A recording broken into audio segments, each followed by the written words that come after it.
Jury's present and seated. You may be seated.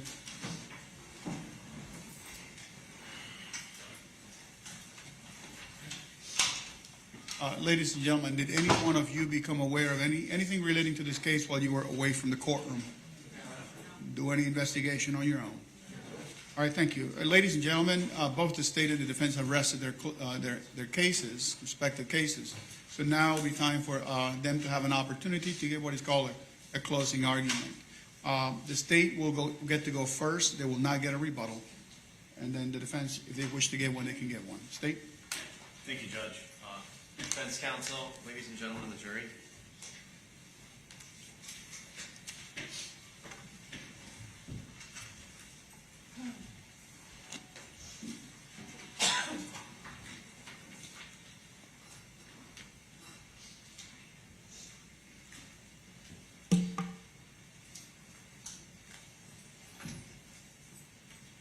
Last night, as I'm getting my thoughts together,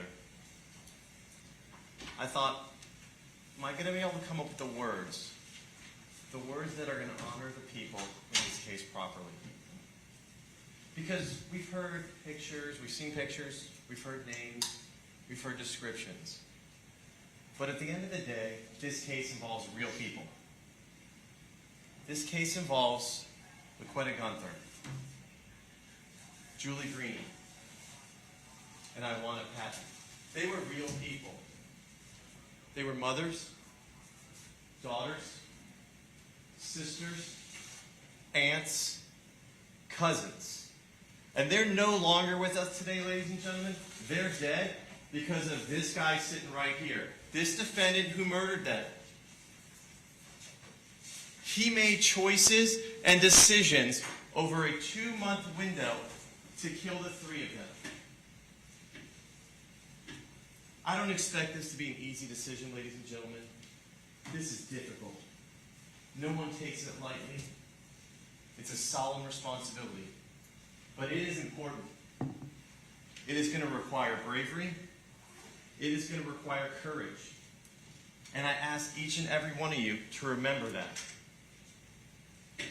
When we started, you have some input about what's going to happen.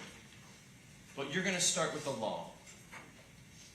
And before we get to that, everyone stated when they came through those doors, or the other courtroom doors, that you would leave your thoughts of the death penalty out there. That you would just bring what you heard in the courtroom and weigh that with the mitigators and aggravators. I asked you, ladies and gentlemen, when you go back and deliberate, to remember that. To remember what you heard in the courtroom, what you saw when you make your decision. Now the defense, they're going to tell you, and the judge will tell you, you do not have to recommend or vote for the death penalty. But I will tell you, ladies and gentlemen, each and every one of you, you took an oath. And you all stated that you would consider it. And the state of the law in Florida is, it is a possible penalty for first-degree murder. So you should consider it. And in this case, it should be voted on. And it should be your verdict, ladies and gentlemen.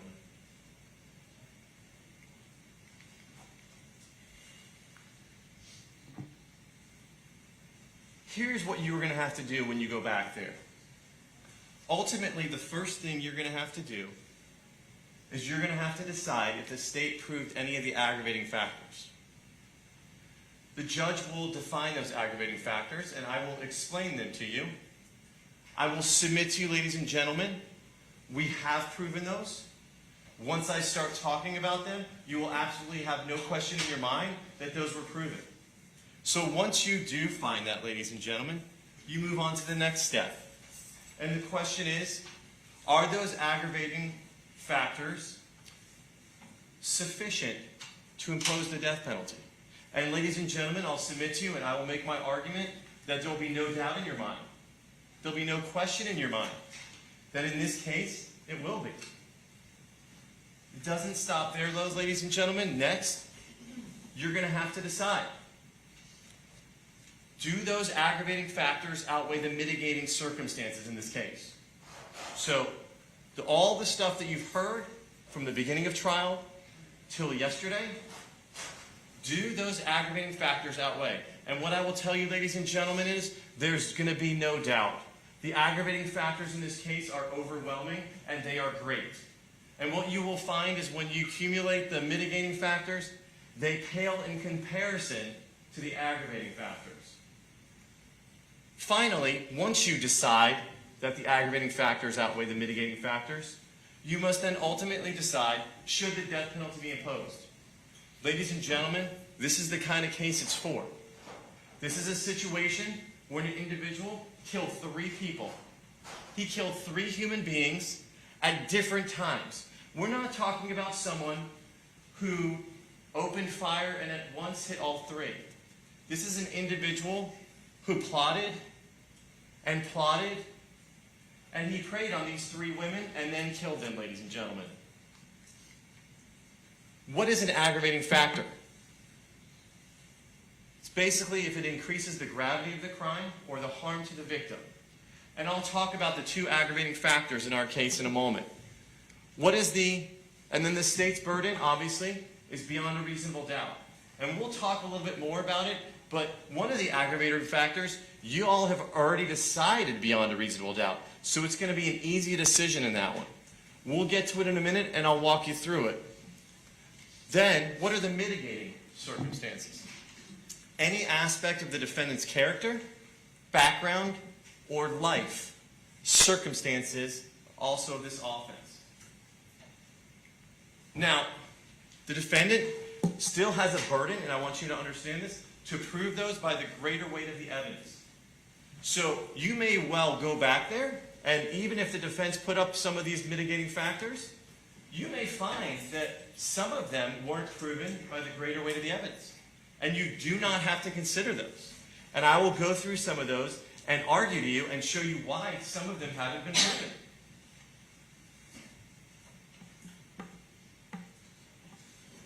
The judge is going to tell you that how you do your process is not a simple mathematical calculation. You don't just take if there's 40 mitigators and 2 aggravators and the 40 mitigators win. Because there is an unlimited amount of mitigators that the defense can have. Unlimited. The state only can use the statutory aggravators. But your question is, when you weigh those aggravators against accumulation of the mitigators, do those aggravators or one of those aggravators even outweigh it? And a good example to illustrate for everybody. So we have our jelly beans here. There's over 100 jelly beans probably. We have 1 bowling ball, right? The bowling ball, obviously, even though it's only 1, it clearly outweighs those jelly beans. And that's the exact kind of weighing you're going to need when you do your decision making in this case. Let's talk about the first aggravating factor. And that is that Robert Tyrone Hayes was previously convicted of a capital felony. Now, it's a little confusing, but I'm going to try and straighten it out. When you convicted him of all 3 murders, you also convicted him of a prior capital felony. It's only going to be applicable, though, to our second and third victim. We'll get back to that. But it's only going to be applicable to our second and third victim, and let me explain why. So Ms. Gunther was killed first. So before she was killed, there was no prior capital felony.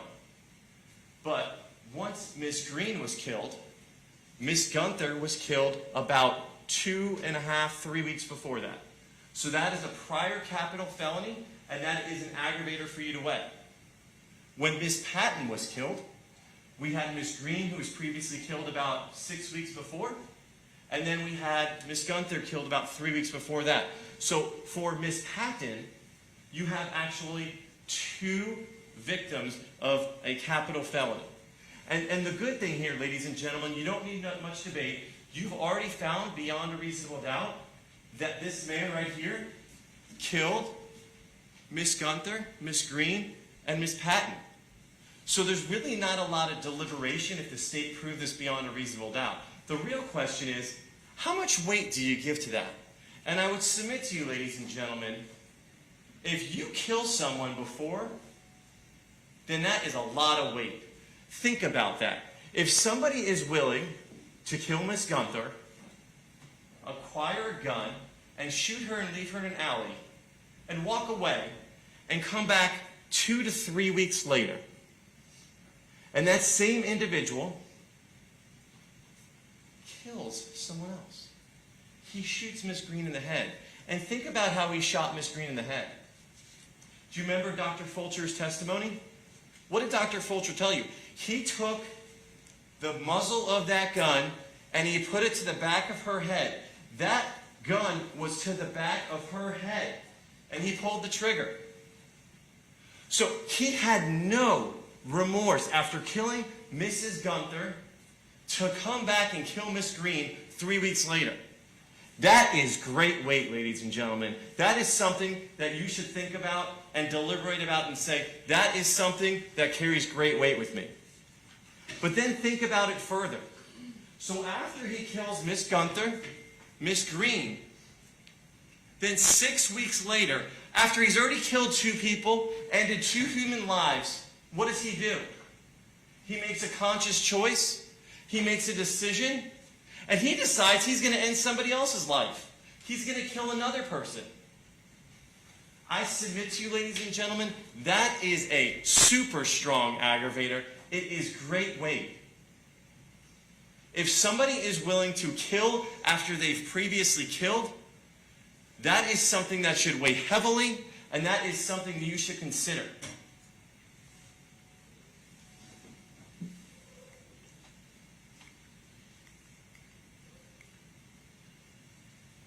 Like I was saying, it's not a single isolated incident for him. This wasn't a bad decision. This wasn't a drug deal gone wrong. This was 3 independent decisions he made to kill. And what does it show us? It shows us the true character of this defendant. Because we heard all these glowing things from family and friends, right? What a wonderful cook he is, a good father. But none of that overrides the fact of killing and killing and killing, ladies and gentlemen. Keep that in context. Being a good baker, being someone who donates blood, that doesn't override you taking those pints and pints and pints of blood for Miss Green, Miss Gunther, Miss Patton, because they don't have blood anymore. Keep that in consideration when you weigh it, ladies and gentlemen. His cunningness and level of preparation. What did he do here? He lowered them. So after he kills Miss Gunther, it's in a more residentially or businessy area. What does he consciously decide to do? And I would argue to you, based on the evidence, he changed his course of action a little bit. He lowered her out further, somewhere more isolated, so there was no question that he wouldn't get caught. And he did this in the dark, luring in a vulnerable victim. Keep that in mind, ladies and gentlemen. And he did it after he had already killed. Already killed. Disregard for human life. We talked about that. His willingness to harm others for his own benefit. And he selected vulnerable victims. I just talked about him learning from his mistakes. Ladies and gentlemen, this aggravating factor, when you go back there, really, it has great weight. It has enormous weight. It has extraordinary weight. I can't emphasize enough, if you are willing to kill someone, and then you have the thought process to come back and kill again, and the thought process to come back and kill again, that is a heavy factor, and that's what this defendant did. Let's talk about the next one. We have cold, calculated, and premeditated. So this is what cold, calculated, premeditated means. Calm and cool reflection. Calculated, a careful plan or prearranged design to commit murder, and a substantial period of reflection. Let's talk about how his crimes were committed in a cold, calculated, and premeditated manner. This man, 3 weeks before he killed Miss Gunther, he bought a gun. Cold, calculated, premeditated. That's a very big factor, ladies and gentlemen. Not only did he buy that gun, but we're not talking about a struggle at a house that it goes off. We're not talking about in a car, maybe some struggle. We're talking that he takes the gun out, he puts it to someone's head and shoots them. He thinks about what he's doing. This is not a hurried thing. This is not just accidental. It was cold, calculated, and premeditated.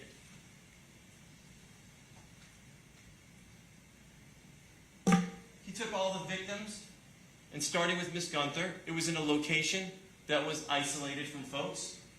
Not as desolate as Miss Green and Miss Patton, but he learned. This guy is a smart guy. What did we hear yesterday from the doctors? He's smarter than 80% of the population. So we got what? 300 million people in America? He's smarter than 240 million Americans.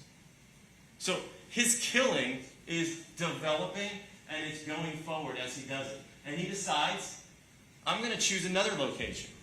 I'm going to go somewhere where I know I don't get caught. He thought about it, and he made that decision.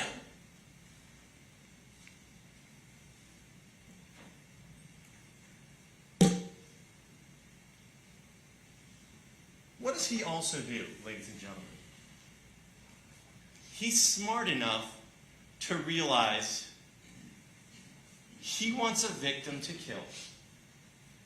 You can't just run up on the street and grab someone. They'll scream. Someone might see it. But who's an optimal victim that you can get that no one's going to see they're missing initially, that's going to come with you willingly to a desolate location? He preyed on people who were involved in prostitution. He preyed on them because he knew that they would come with him. He premeditated, he calculated, he knew he can get them to go with him. And he did that because also he thought no one would care they were gone. Because what did he do at all the victims' locations? All of their IDs, all of their anything that would identify them was gone. Now maybe if one person's stuff wasn't there, we could say, well, maybe they just didn't have it. Maybe two, it's a high coincidence. But when all three of your victims, and you will get to consider Miss Bay's death also with those surrounding factors. And I'll explain that to you. She didn't have any ID either. That's his MO. That's his cold, calculated, and premeditated manner. Keep that in mind when you're deliberating it. But I submit to you, ladies and gentlemen, you've already found premeditation. This is not one of those cases where I think about killing Mr. Urbanik and I deliberate for 5 seconds and I shoot him. That's not this kind of premeditation. The premeditation in this case from this defendant is a cold, calculated, premeditated manner. And what goes to show that a little more? We've already talked about some, but let's take it. He acquires this gun 3 weeks before, right? Careful plan, prearranged design. Then, what does he do? He has a substantial period of reflection. So you have to look at all these murders in conjunction with each other. And what happens? We have to look at the dates.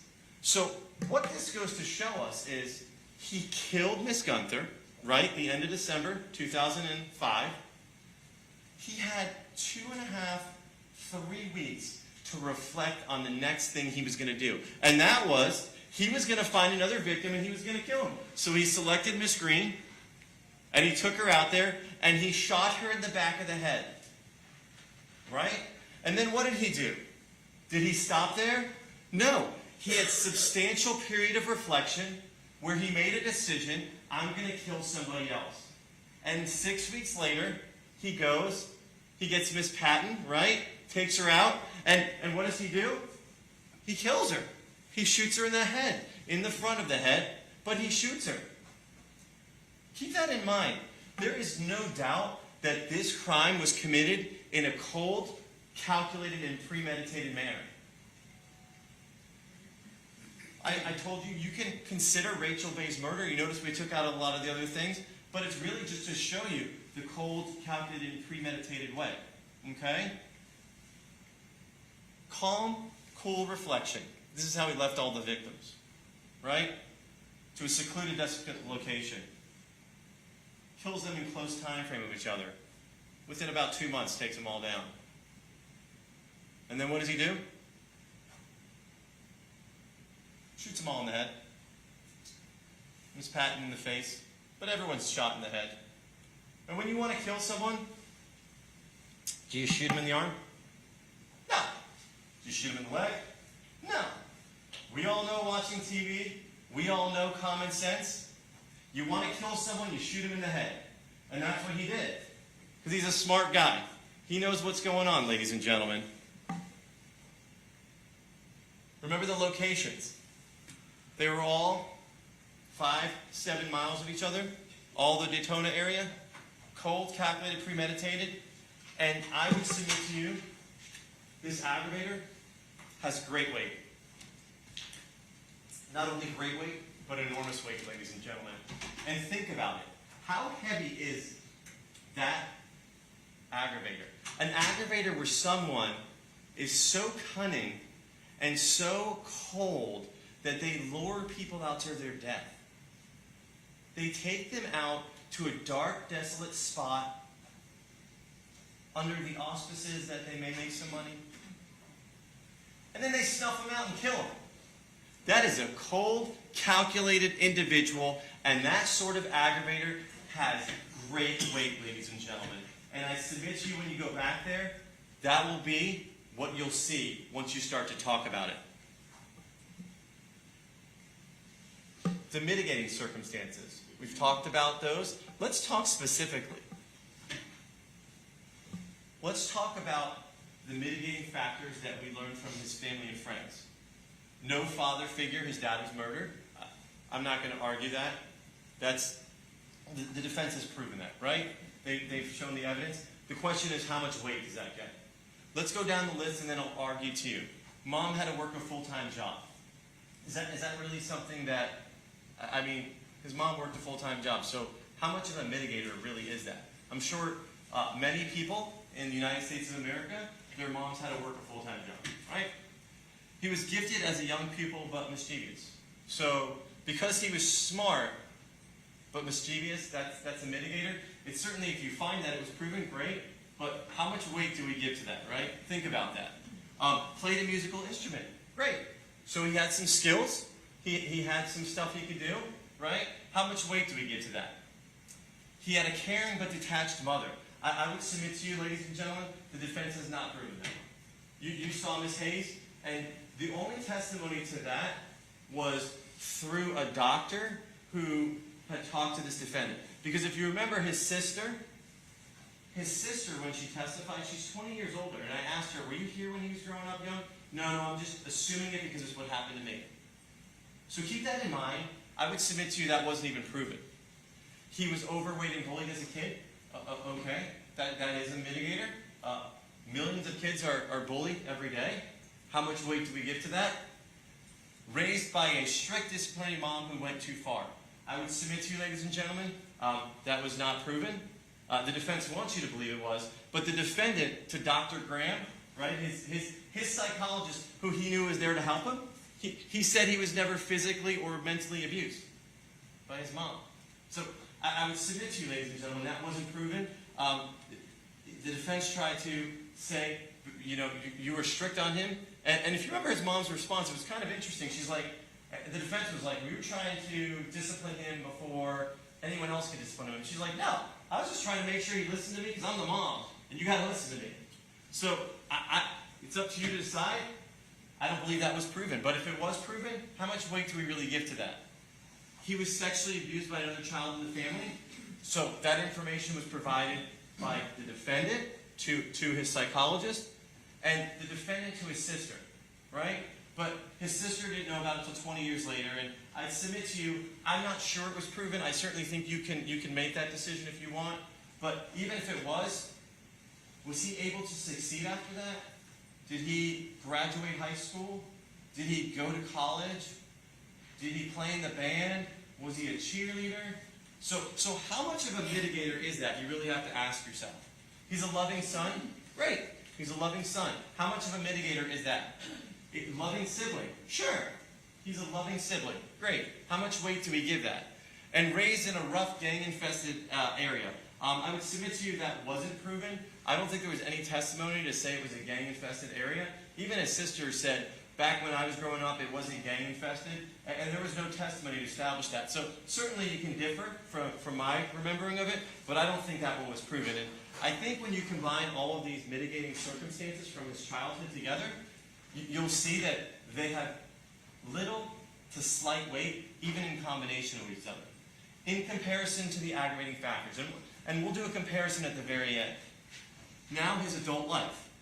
He was gainfully employed, a good father for his kids, tried to financially support his kids. He cooked for others. He earned a college degree, involved, and it goes on a list, and he was 23, almost 24 at the time of the murders. So these are all, sure, mitigating factors. You can find that they were proven, but how much weight? He resorted to prostitutes for sex. How much weight do we give something like that? Why would we give that a lot of weight? That he tried to financially support his kids? Good. But how much weight does that really get when you go and kill and kill and kill? Really? I mean, think about it. Even when you combine all of these factors, they don't even come close to one of the aggravators. This was another one that they brought up, which I thought was very interesting. It's a mitigator that he was peaceful, nonviolent, controlled his temper. But why am I highlighting that for you? And the reason is as we talk about the doctors in this case, they all try to say that he has some executive function or frontal lobe issues. And remember when we got to them and we're like, well, what does that really mean? And they were saying that means that he can't control himself, that he would be in situations where he'd fly off the handle, or he couldn't make proper decisions under stress. Well, the information that they provide that he had some of those deficits, it really doesn't fly with what everybody testified to, right? All of his, if you remember all those people who testified, does Mr. Hayes lose control? No, actually, in stressful situations, he's the most controlled person. Even under drinking alcohol and drugs, is he controlled? Yes, he is. He's controlled in those situations. So I highlight that just so you can see that even though the defense is going to try and argue that these deficits in executive functioning and frontal lobe, the reality is when you apply them to real life, there is no application. Because we don't have situations of him flying off the handle on a consistent basis. We don't have him beating his children because he got mad. He's a peaceful, nonviolent, controlled his temper, according to those folks. So keep that in mind.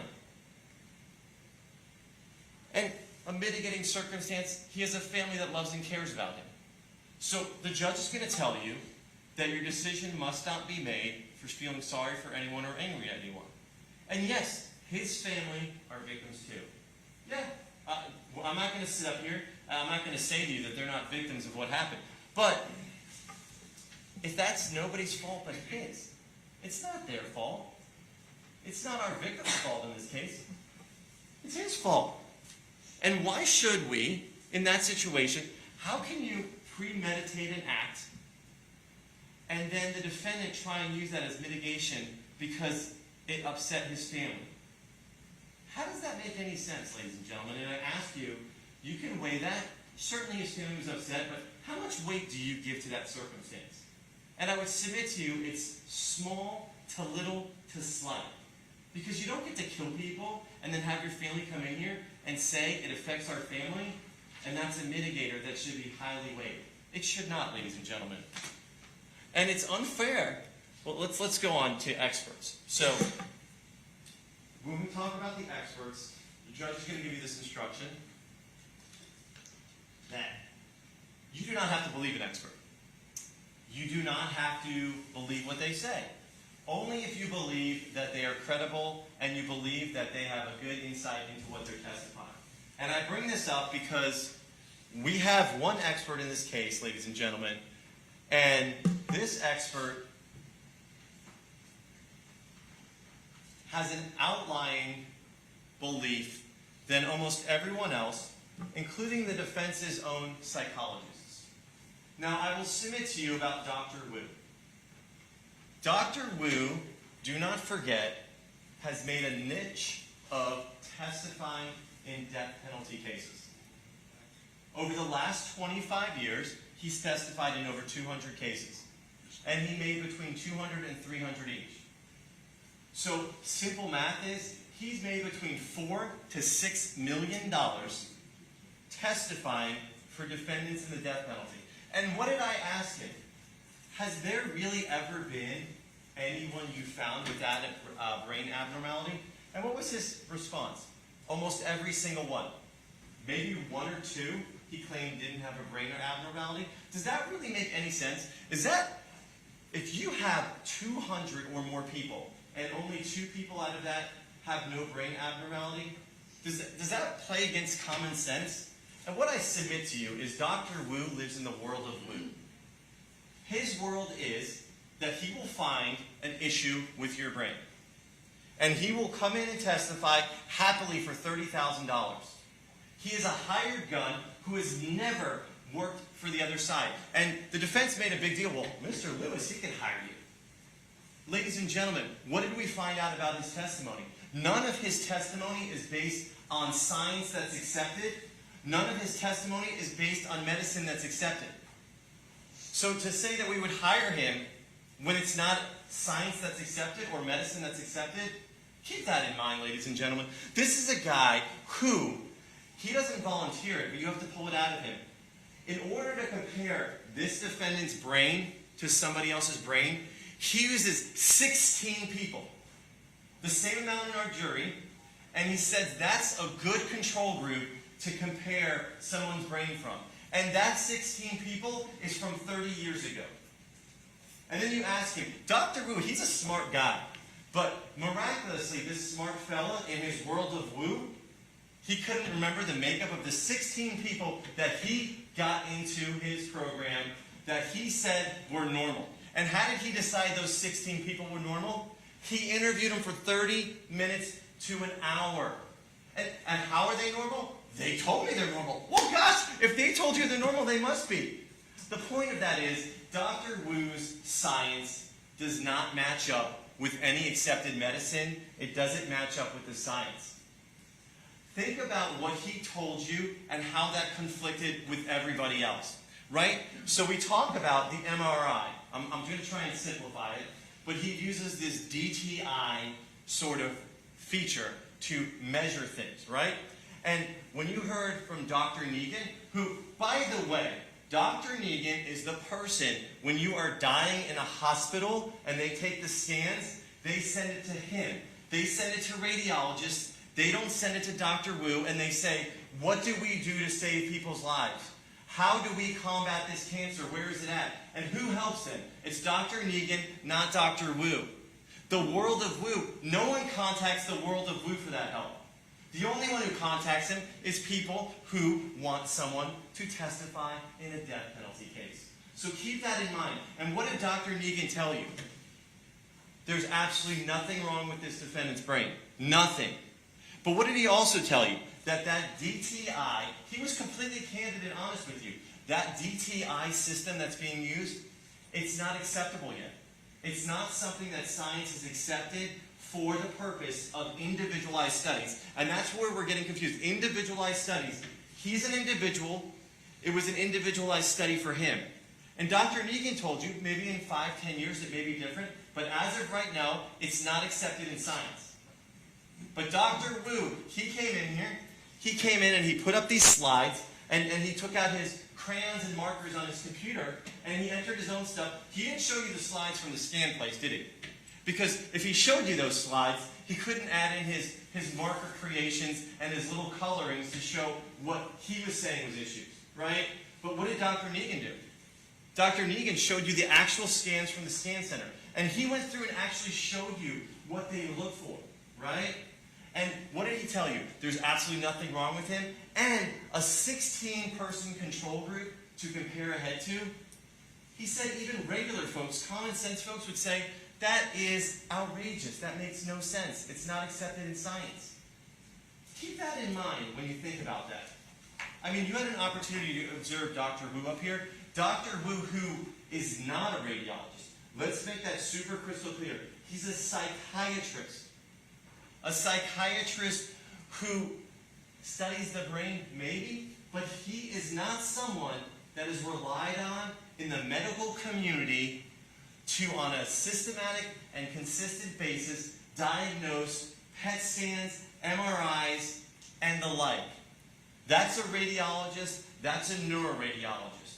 And what did Dr. Negan tell you? And when I cross-examined Dr. Wu, the two biggest organizations that regulate radiologists. So the super radiologists, we'll call them, or whoever it is, the super smart people, much smarter than me, those folks look at science, they look at all the studies, and they decide what is acceptable science for radiologists to rely on. Because radiologists, don't forget, they're relying on it every day to save people's lives, to help people with pain, to figure out how to diagnose someone.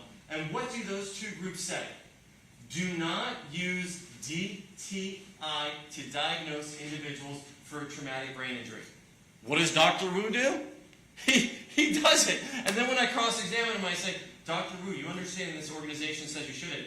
They're wrong. Oh, Dr. Wu, who must be a genius smarter than every other doctor who's a radiologist in the whole United States, they're wrong. And then when I bring out the other group that says that, oh no, they're wrong too. I know what I'm doing. Ladies and gentlemen, I submit to you, use your common sense. Would you rather, if you're lying on the table in the emergency room, would someone, if the, yes, sir, I'm sorry.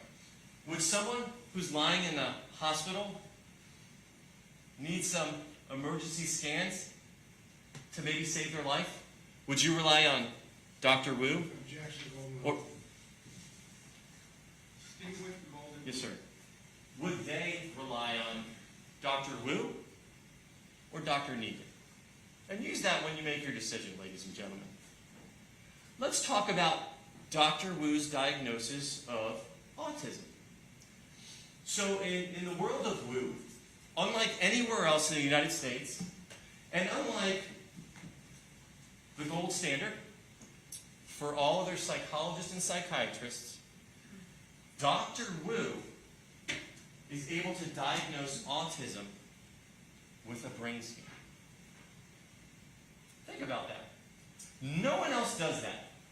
You heard from Dr. Negan, in his 25 years they've never done that. He's read over 200,000 scans. Never once. You heard from Dr. Danziger, who also is a psychiatrist. And what did he tell you? He told you, you do not diagnose autism with a brain scan. But Dr. Wu does, right? Dr. Wu? And what did Dr. Danziger tell you? I'm sorry, Dr. Negan tell you? Scan was perfectly fine. There wasn't even anything there. But Dr. Wu, and mind you, the defense hired two psychologists. One was a psychologist and one a neuropsychologist. And Dr. Graham, who's a psychologist, she didn't diagnose him at all with autism. And guess what she did? She actually talked to him. She actually went there and communicated with him and gave him some actual tests. And my goodness, she didn't find any signs of autism. That's just unusual. Dr. Wu, he doesn't need to talk to people.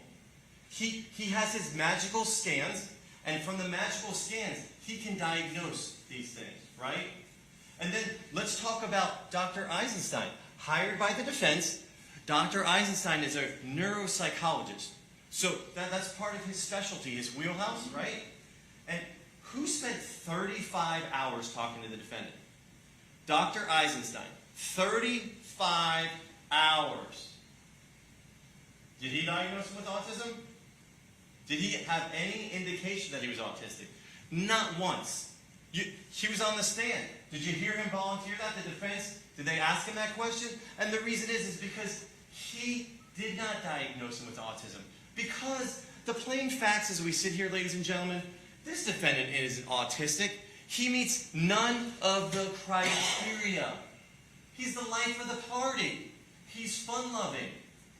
He went to college and he was in the band. He was a cheerleader. He makes eye contact with people. None of the signs of autism at all. Dr. Danziger, a psychiatrist, he evaluated him too, reviewed the records. What did another medical expert come to the conclusion? He's not autistic. But Dr. Wu, in his world of Wu, he looked at one brain scan, and he took a few measurements, and he said he's autistic. And then if you remember further, I asked him, I said, Dr. Wu, you've heard of this book before? And he's, yes. The defense is like, oh, well, there's an older book. Well, they update books because new science comes out and new literature. So all the people who participated in this, and Dr. Wu would tell you that's the gold standard now. I asked him, does he have any of these diagnoses? I read it for him. No. It just doesn't make sense. And really, Dr. Wu has no credibility, ladies and gentlemen. And think about it this way. Dr. Wu, he's being used to try and use two mitigating factors with him. And we'll get to those in a minute, but let's think about what he said. So I asked him, what autistic behavior did the defendant show? And what did he say? Only when he murders people, he's autistic. Okay? So, and he tried to go through some of the, if you saw that slide that he had, that he went through different factors of the murder that showed he's autistic. So, I would submit to you, ladies and gentlemen, we heard no testimony from any of the doctors that there's people out there who are just autistic murderers. That just doesn't make any sense, really. So keep that in mind when you go back there. Think about whether or not Dr. Wu has any credibility. And I'll submit to you, ladies and gentlemen, based on everybody else's testimony, including the defense's doctors, Dr. Wu's testimony should be crumbled up and thrown in the garbage because it is not worth anything, ladies and gentlemen. Let's talk about the mitigator that he tried to bring about.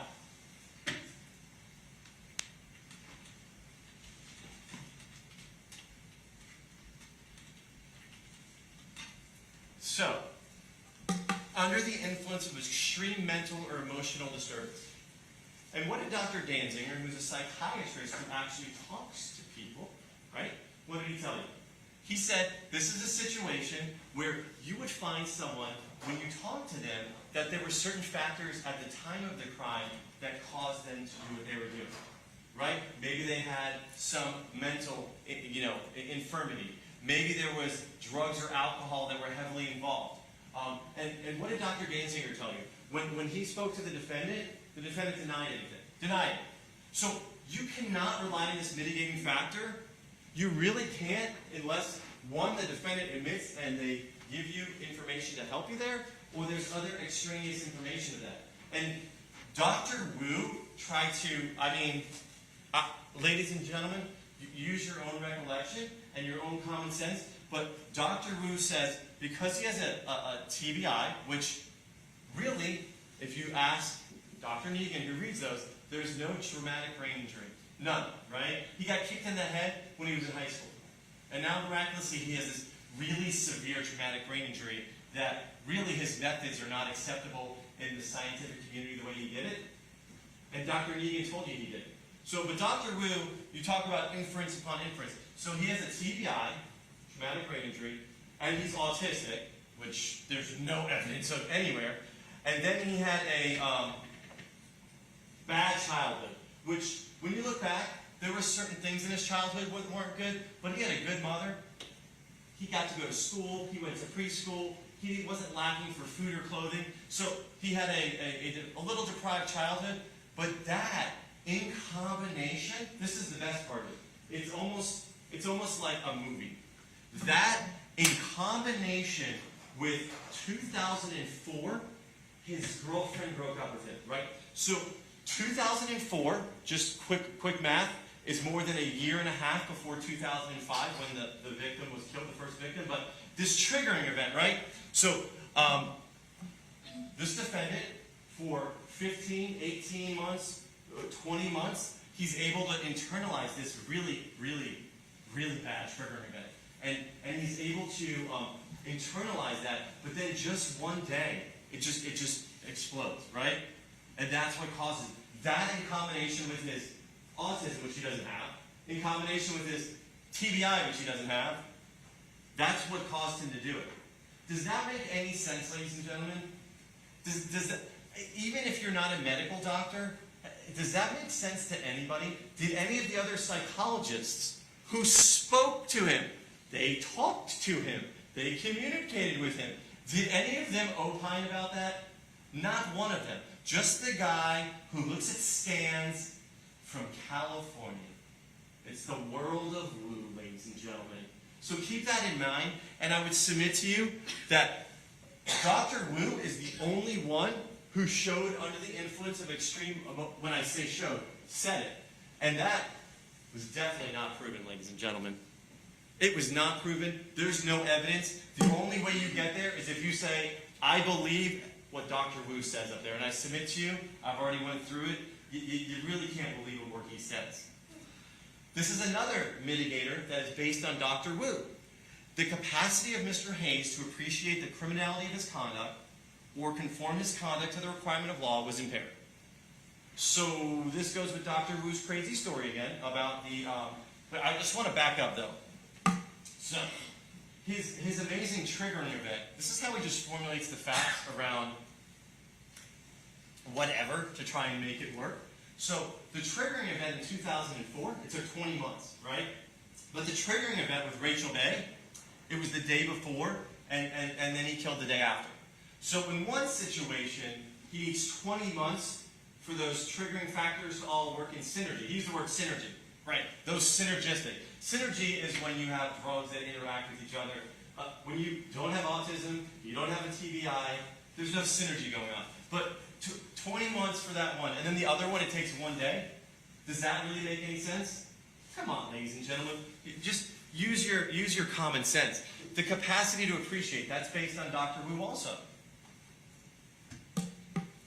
How would he know? He didn't talk to him. He never spoke to him. Not a word. He flew all the way from California, couldn't take 5 minutes to even talk to him about it, yet he's going to testify that Mr. Hayes didn't appreciate the criminality of his conduct? How does he know? How would you know that? You have got to talk to people. And the 2 doctors that they hired who actually spoke to Mr. Hayes for more than 40 hours between the 2 of them, did any of them testify to this? Absolutely not. Dr. Eisenstein and Dr. Graham did not. So I'd submit to you, ladies and gentlemen, Dr. Wu's testimony, it's worthless.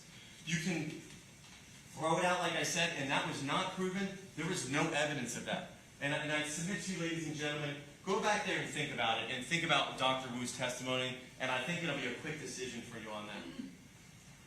Let's talk about Dr. Eisenstein and Dr. Graham. They pretty much came, and their testimony was that he was a smart individual, a 112 IQ, 79th percentile of people. So out of every 100 people, he would be smarter than 78, right? And what they tried to say is they gave all these tests, right, to him, and we'll talk about those in a second. They gave all these tests to him, and during all these tests, some that affected the executive functioning, in some of them, so he performed in the 90th percentile, but others of them he performed in the 50th percentile. So there is a deficit between that 90 and 50, so that shows that he has executive functioning issues. So I want to break that down to you. So when he's operating in the 90th percentile, he's operating better than what, 280 million people in America? Smarter than 280 million. But when he's in the 50th percentile, he's only operating better than, what, 160 million people in America? Is that really a mitigating factor? And then I brought out to you before, they tried to say that this was an executive functioning which affects his ability to make good decisions and do the right thing. Well, remember, we had no testimony at any time that he couldn't make the right decisions.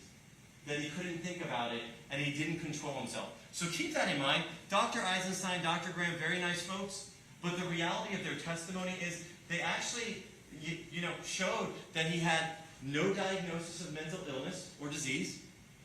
They did not diagnose him with autism or Asperger's. Never told them anything about the crime, so that they couldn't opine about those two factors we talked about before. And all they said is his frontal lobe executive functioning. And there was, out of all these hundreds of tests, there was a few executive functioning where he's below average. But how does that correlate to real life?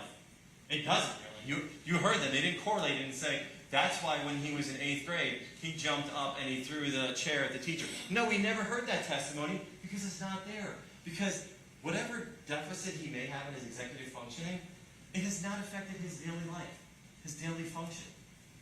And basically, Dr. Graham and Dr. Eisenstein, they said he has a TBI, but only they could cite to was being kicked in the head in high school. And what does Dr. Eisenstein, he opines? He just says, well, he played football, so he must have one. And think about that. What did Dr. Negan tell you? He is someone who works with the NFL, and he actually looks at scans for them, right? A professional who does that. And what did he tell you about Mr. Hayes' brain? Never a bleed in his brain. Remember he showed us that we would have seen some, stabbing or something with a collar. And then he also told us that there was no signs of a traumatic brain injury at all. And this is the guy who works with the NFL to help. So keep that in mind. I would submit to you it hasn't improved. And let's talk about these aggravating factors and the mitigating factors and how they balance out or weigh against each other. First thing I need y'all to understand is the aggravating factors do not have to be weighed together. So for example, if you go back in the room and you say, Mr. Loomis, you know what? You're crazy, and the murder of Miss Gunther, the death penalty doesn't apply to that one. That doesn't mean it doesn't apply to Miss Green or Miss Patton. So each one of them is an individual decision. And within that individual decision with each one of those cases, you also have to individually determine if the aggravating factors outweigh. You can go in there and you can say, I find that the prior capital felony, which is a prior murder, right? I find that far outweighs the mitigators. And you can say, you know what? I don't even care about the cold, calculated, and premeditated. So you can find that one of those aggravating factors clearly outweighs all the mitigating factors. And what I will submit to you, ladies and gentlemen, in this case, that there is no question, there's no doubt that the aggravating factors substantially outweigh the mitigating factors.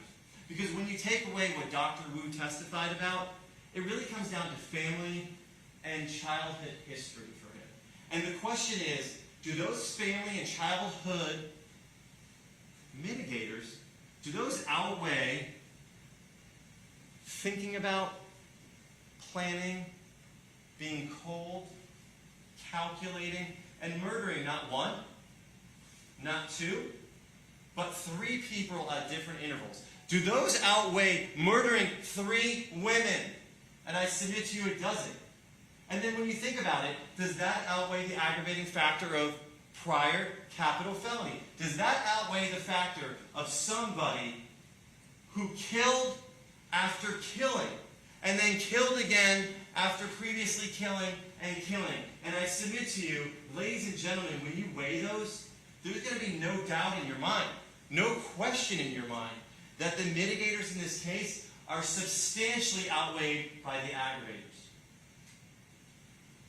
When you go back there, I'm going to ask 8 of you, not 9 of you, not 10 of you, not 11 of you, but all 12 of you to return the verdict of the death penalty, ladies and gentlemen.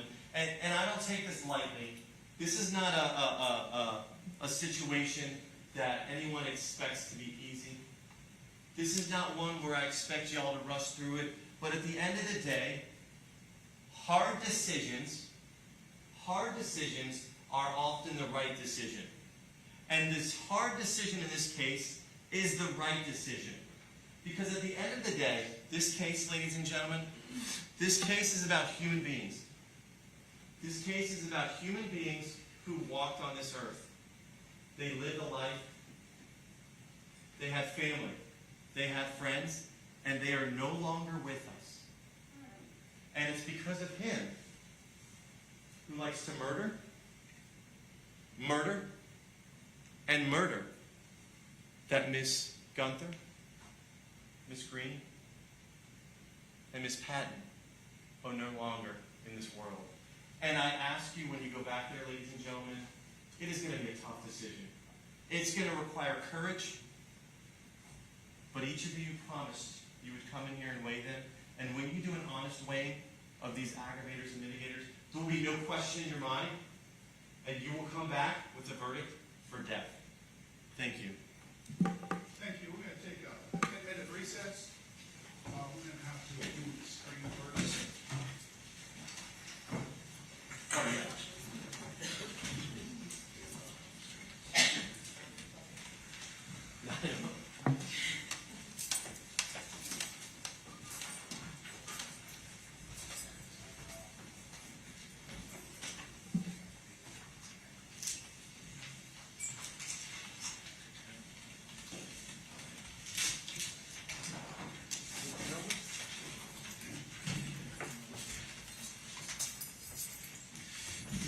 Yeah, the verdict forms.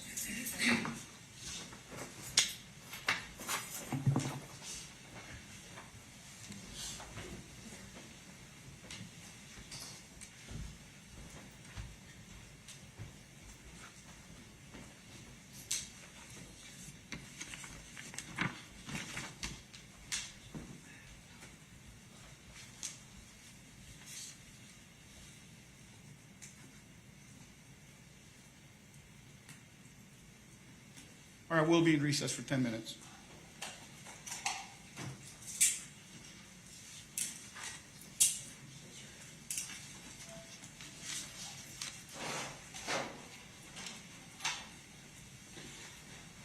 I got the certificates for the alternates if you want to put their excuses in there. Yes, sir.